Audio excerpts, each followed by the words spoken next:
شما میدونید سیاستی راهبر دولت رو من 33 ساله همین زحمت رو کشیدم، حاضرم میگم. ما میگیم که ابو عبدالله رودکی مال ماست. برادرای ایرانی میگن که سردفتر ادبیات فارس است.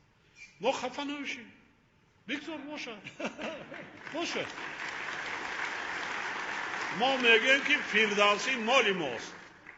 برادر ایرانی، من شاهنامه را که ایران کردم، برادر ایرانی هم بیدار شدن شاهنامه خوانی را سر کردن. خب باشه.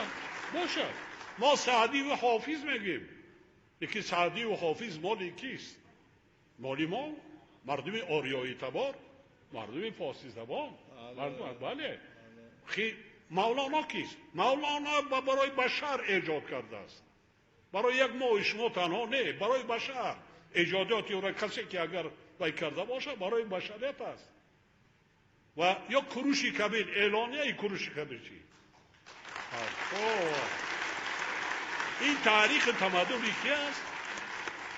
ما یکدیگر را پر کردیم در عرصه بین المللی. نماندیم که با گوشه فراموشی رود. ماندیم از نو ایا کردم ما نکن. وقتی انسان دولت مال خودش، فرهنگ خودش، تمدن خودش صاحبی نمیکنه، در اونجا خالگی با وجود میاد. خالگی را هیچ جا خالی نمیماند. غیر یک فرهنگی بیگانه پر میکنه. با شما موفقیت برای کار. نوروز من شما را انتظار.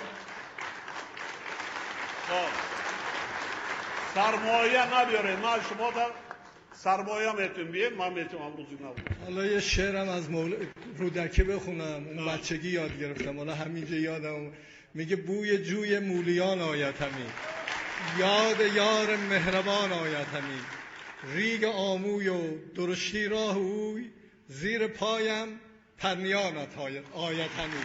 ما خلاصه سختی راه آسونه، یاد دوستان و یاد یاران. هیچ شادی نیست اندر این جهان برتر از دیدار روی دوستان. ارادتمند.